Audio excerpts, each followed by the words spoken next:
गर्भ गीता की शुरुआत में अर्जुन भगवान से यही प्रश्न पूछते हैं कि आत्मा का पुनः पुनः जन्म क्यों होता है।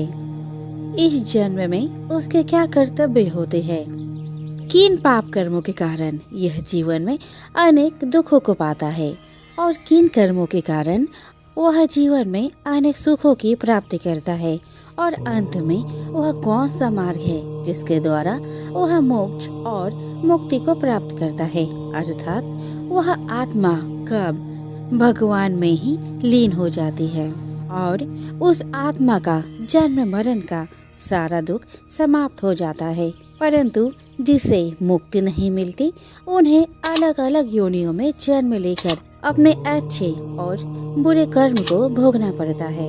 अर्जुन कहते हैं, हे भगवान, कृपया बताएं कि जीव जब गर्भ में आता है तो वह किस पूर्व कर्म के कारण आता है। हे मधुसूदन, प्राणी जन्म के पूर्व गर्भावस्था को कष्ट भोगता है और जन्म लेते समय भी असहाय कष्ट पाता है। इसके उपरांत वह संसार में रहकर रोग पीड़ा भोगता है, उसे बुढ़ापा आता है, प्राणी की मृत्यु भी होती है। अस्तु प्रभु जी, कृपया यह बताएं कि वे कौन से कर्म हैं जो प्राणी को जन्म मरण से रहित बनाते हैं। श्री कृष्ण कहते हैं, हे अर्जुन, जन्म मरण का बंधन उन प्राणियों की नियति है जो संसार में लिप्त रहते हैं। ऐसे प्राणी संसार में अनुरक्त रहते हैं, अर्थात संसार के नश्वर पदार्थों से ही प्रेम करते हैं।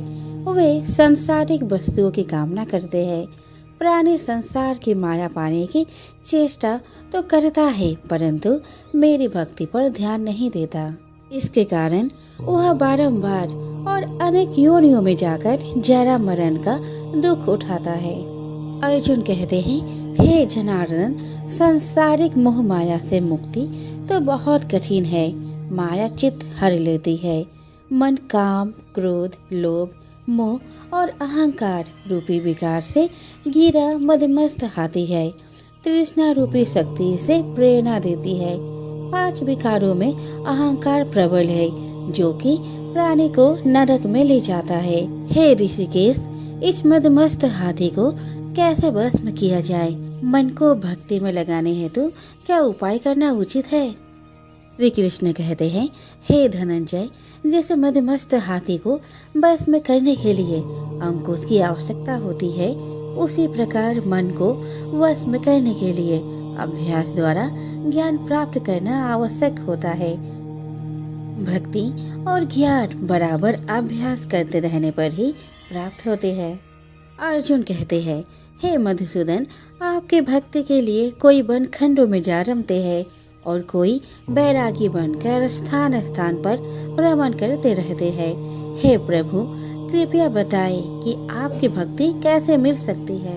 श्री कृष्ण कहते हैं, हे अर्जुन, मेरी खोज में वन वन भटकते सन्यासी अथवा स्थान स्थान पर जाने वाले बैरागी मुझे तब तक प्राप्त नहीं कर पाते जब तक उनके हृदय में मेरा निवास नहीं होता।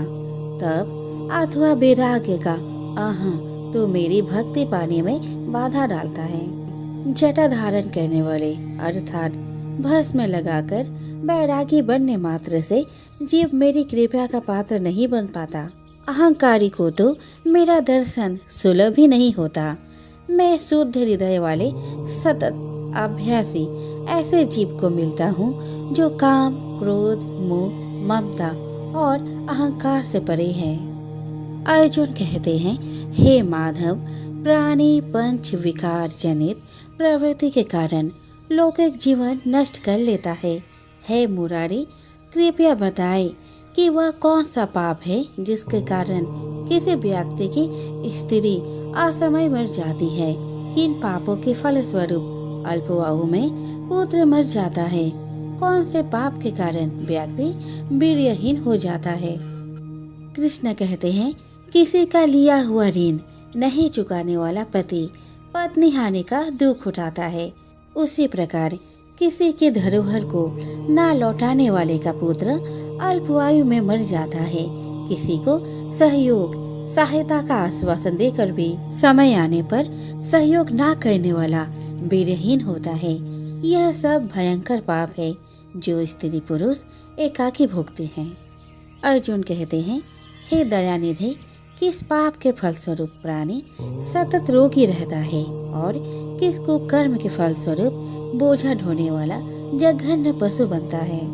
श्री कृष्ण कहते हैं, हे अर्जुन, कोई सौभाग्यकांक्षिणी कन्या को बेचने वाला सतत रोगी रहता है। अभक्ष्य भोजन और मादक द्रव्यों का सेवन करने वाला अधम योनि में जन्म लेता है। झूठी गवाही देने वाला भोजन बनाकर पंच कवल कर स्वयं भोजन करने वाला बिल्ली और सूकर की योनि प्राप्त करता है। अर्जुन कहते हैं, हे प्रभु, इस संसार में जिनको आपने धन धान्य दिया है और उत्तम साधन दिए हैं, तो उनका पुण्य क्या था? श्री कृष्ण कहते हैं, उत्तम रीति से सुयोग्य पात्र को स्वर्ण आदि दान करने वाला धन धान्य और वाहन आदि पाता है। सत्य सनातन वैदिक रीति से सुयोग्य वर को विधि पूर्वक कन्या दान करने वाला उत्तम मानव योनि का अधिकारी बनाता है। अर्जुन कहते हैं, हे प्रभु, संसार में कोई तो सर्वांग सुंदर है और कोई कुरूप, सो श्रेष्ठ स्वास्थ्य और स्वरूपवान शरीर किन पुण्यों से मिलता है? श्री कृष्ण कहते हैं, हे कौन्तेय, पुरुष का रूप स्वरूप नहीं गुण महत्वपूर्ण है। फिर भी आकर्षक देह संत विद्वानों की सेवा एवं निरंतर ज्ञान की आकांक्षा के फलस्वरूप मिलती है। अर्जुन कहते हैं, हे दयानिधि, प्राण धन और सांसारिक सुखों से मोह क्यों रखता है? श्री कृष्ण कहते हैं, हे महाबाहु, अगर मेरी कृपा से प्राणी वंचित हो जाए तो धन दौलत और सांसारिक रूप आदि से प्रीति करने लगता है। यह सब नाशवान है। विवेकी साधक को इससे दूर रहना चाहिए। जो व्यक्ति सांसारिक मोह से मुक्त हो काशी, हरिद्वार, अवंतिका, अयोध्या आदि पवित्र स्थलों के दर्शन और मेरी निष्काम भक्ति करता है, वह राजा जैसी संपन्नता और ज्ञान प्राप्त करता है। इसी प्रकार विनम्र भाव से दान करने वाला, कामना रहित होकर दूसरों की सेवा करने वाला सदा अपनी आवश्यकता अनुसार धन पाता है। उसकी काया निरोगी रहती है। अर्जुन कहते हैं, हे प्रभु, प्राणी में रक्त विकार, खंड, वायु, अंधा अथवा पंगुता का कारण क्या है? बताने की कृपा करे। श्री कृष्ण कहते हैं, हे धनंजय, मेरी भक्ति से परे माया लिप्त नशे व्यसनों में रत रहने वाला, क्रोधी, रक्त विकार, आलस्य से डूबे, दरिद्र, सिर संयम रहित, खंड वायु जैसे रोग से ग्रस्त होते हैं। पतिव्रत धर्म का उल्लंघन करने वाली स्त्री और संयम रहित पति में पंगुता, ज्योतिहीनता आती है। अर्जुन कहते हैं, हे जगत गुरु, कृपया करके गुरु दीक्षा के विषय में कुछ बताए। श्री कृष्ण कहते हैं, हे कौन्तेय, तुम धन्य हो और धन्य है तुम्हारी माता। तुम्हारा ये प्रश्न संसार के लिए कल्याणकारी है। हे पार्थ, संयमी और इंद्रियों को वश में करने वाला कोई सिद्ध पुरुष जो इस भक्ति और परोपकार में लगा हो, गुरु रूप में धारण करे। अपने गुरु के मार्गदर्शन में मेरी आराधना कर व्यक्ति गुरु कृपा से मेरी भक्ति पाता है। ऐसे गुरु से विमुख प्राणी सप्तग्राम को मारने का पाप भोगता है। उसका मुख देखना भी पाप है।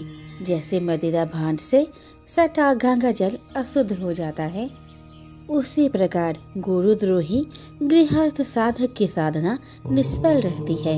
ऐसे व्यक्ति कुकर, सूकर, काक आदि योनियों को पाता है।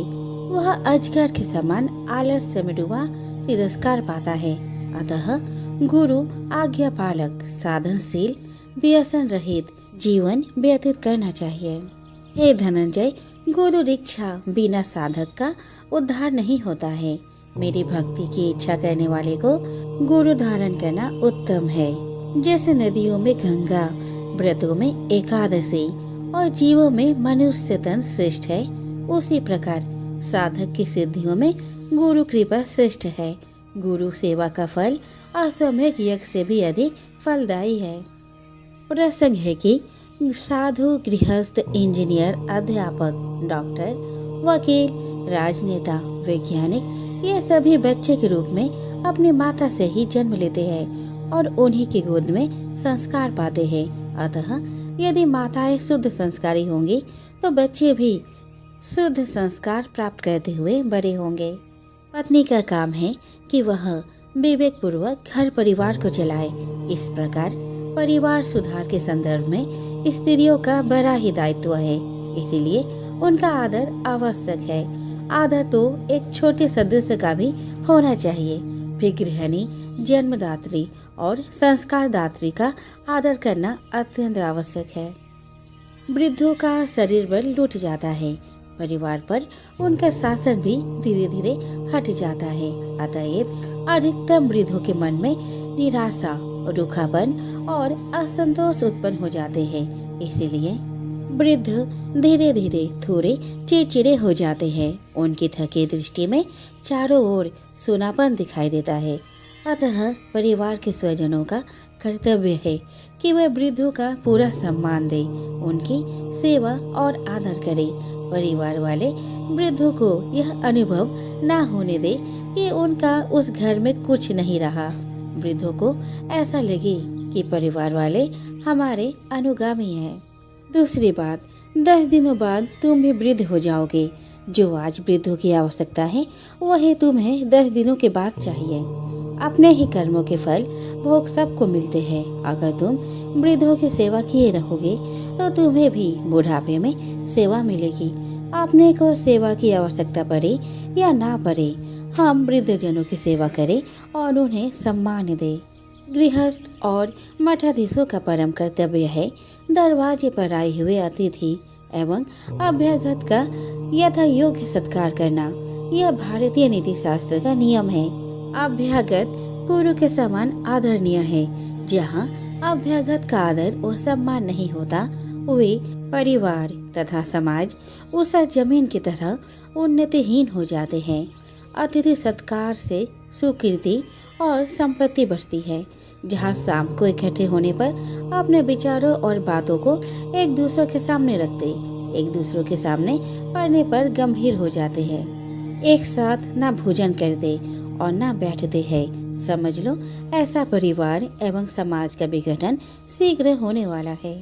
परिवार एवं समाज के लोग जब शाम को इकट्ठे होते हैं तब वे यदि एक दूसरे से हंस हंस कर बातें करते हैं तो मालिक को अपने अपने कर्मों का लेखा जोखा देते तथा एक दूसरे को निश्चल होकर बताते हैं।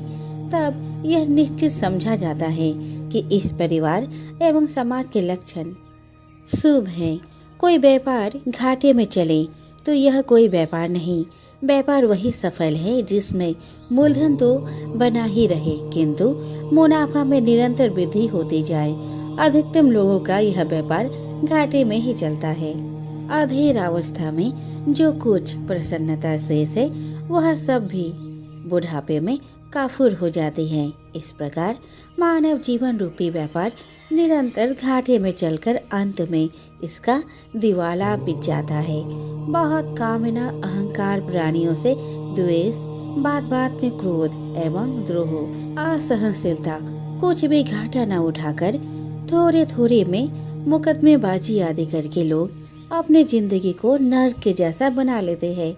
हंस हंस कर प्रसन्नता में जीने योग्य जीवन को ईर्ष्या, द्वेष, दुख, संताप में जल जल कर जीते हैं। सब भौतिक सुख सुविधाओं के पा जाने पर भी संसार के अधिकतम लोग निरंतर नरक में जीते हैं। ईर्ष्या, द्वेष, कलह, बेमनस्य, वेर, चिंता, मानसिक उलझन आदि से लोग निरंतर पीड़ित रहते हैं। मनुष्य के अंदर जितना स्वार्थ तीव्र रहेगा वह उतना ही राग द्वेष का शिकार होगा और ऐसा आदमी कभी शांत नहीं हो सकता। धन चाहे थोड़ा हो परंतु मन पवित्र हुए बिना जीवन में सुख नहीं मिलता। मन की पवित्रता के लिए संतों एवं सज्जनों की संगति और मन में शुद्ध और अच्छे विचार चाहिए। जीवन का आखिरी हिस्सा बुढ़ापा है। कहा जाता है कि अंत अच्छा तो सब अच्छा, परंतु दुर्भाग्य है कि अधिकतम लोगों का बुढ़ापा सर्वाधिक दुखपूर्ण हो जाता है।